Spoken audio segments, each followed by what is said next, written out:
Okay, so we were in the middle of learning the chosev-Arizal, right? The maseh chosev on his summary of the Arizal. We're at the part 2, and we spoke a lot about the das being in Golus in Mitzrayim, and we learned last time that we're Naim explaining that a lot of Hasidic Svarim go into this point. What does it mean that the das, that the understanding is in Golus? A lot of Hasidic Svarim talk about it. From the chosev-Arizal to all over the place. That's just basically different, a decent amount about it. Comes up in a lot of places. It's these ideas that the das was Golus. They just did not have das. Very, very profound, beautiful ideas. So we're going to share a few of them as we go on, B'ez Hashem. So the first thing to understand about this is the Toldos.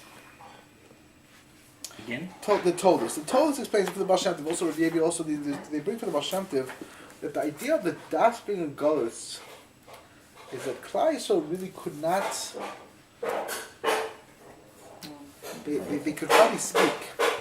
I spoke about this last time as well, but that's what they come out with. But really, they could hardly speak. They couldn't really talk out what was going on with them, what's happening with them. They couldn't express themselves. They couldn't talk. That das couldn't come to expression. That's really what it comes down to. That's really what it comes down to. It was very, very hard for them to the Torah was a little more ambiguous, but one way or the other way, the idea of no das means you cannot bring out.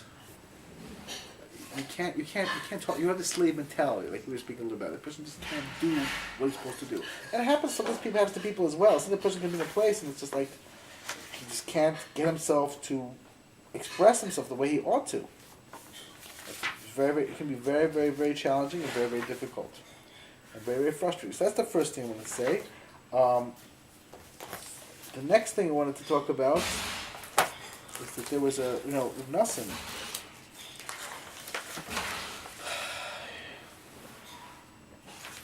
It's everything that we're dealing with, the Maisa, is all about das. It's all das, and on Pesach we're zochet to this special das. We get a big illumination. That's what we're going to see. That's what we're going to talk about. That Hashem shined in. We were under the Mitzrayim. We couldn't express ourselves. We couldn't talk. Oh, everything for the best. We couldn't talk about it. We couldn't bring out our hearts. We could hardly move. Like the king has to die in order for us to talk to Hashem. Help us.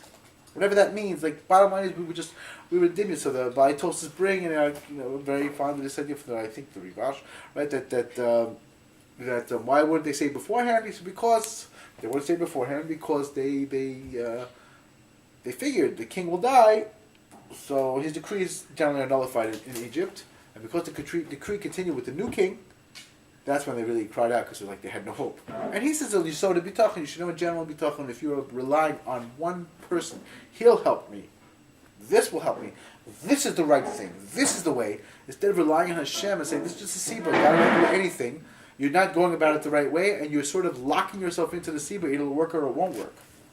So it's not good. It's better to be just look to Hashem. And this is just Ishtadus. Yes, no. You are in charge.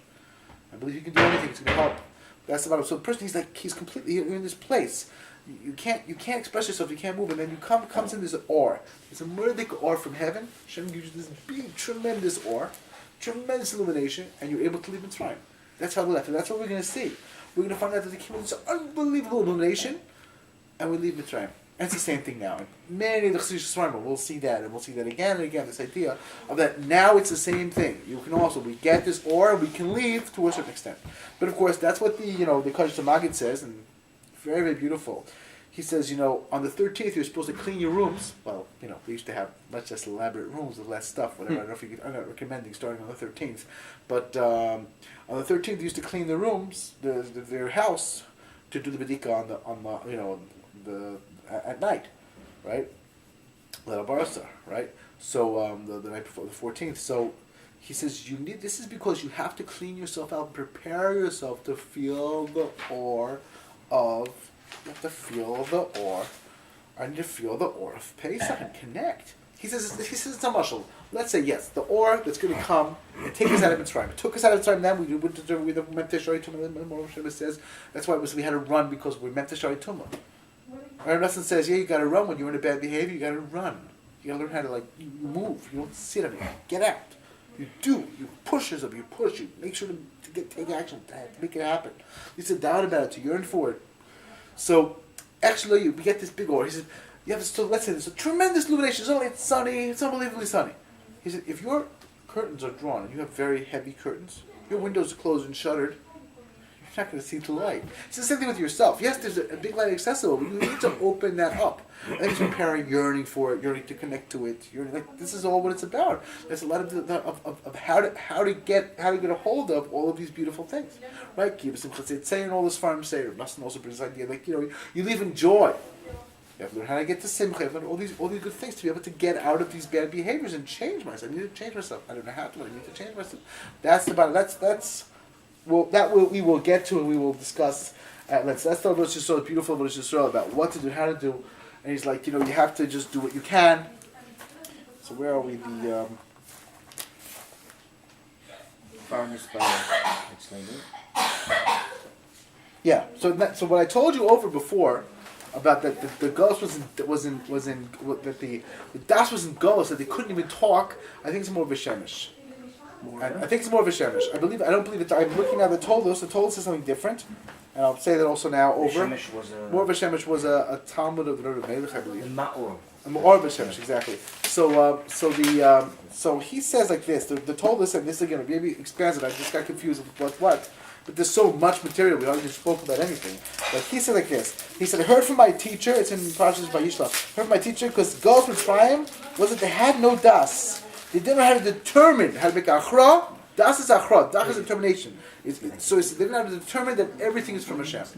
And the way it's expanded by the Rebbe, he says that, and this is the way I understood this when I read this here also, is that realizing that every single thing that happens to you in my life, every instant is exactly directly from the Baruch Shalom that they couldn't do. They just couldn't get there. They couldn't handle that. So that's this idea of the das and the ghost. We want to come out of Mitzrayim with this das where we know everything's from Hashem. And then there's levels and levels. She said there's das to nukva, das to tchura, right? There's a feminine aspect of das, more receiving, and a masculine aspect of das.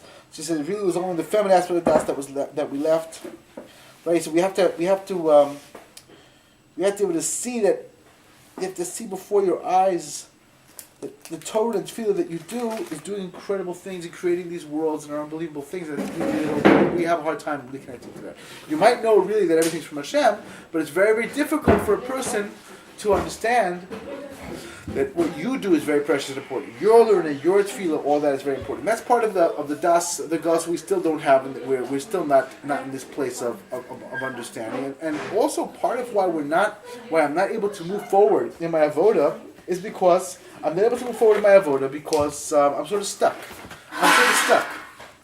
I'm stuck in a place where I'm in a mochadikatnus. I'm in a place I'm in a place of deep constriction. It's very, very difficult for me to have das, to have understanding, and to really see, and to really get to this place. Das from Lashon aid. You see and you know. So again, there's levels and levels. There's a high level. It's going to be Mashiach time. The das is a lashon of aid. Aid or adas or aidus. Yes. Yeah. Yes. Wow. Yes. That's because you're able. So you're able to give testimony. I think it comes out of Kamar, if I remember right. That's what he says. But that's the thing. The Dalit and the Ayin are like flipped around. Could you just? I'm sorry. You turn this off. We'll continue in a minute.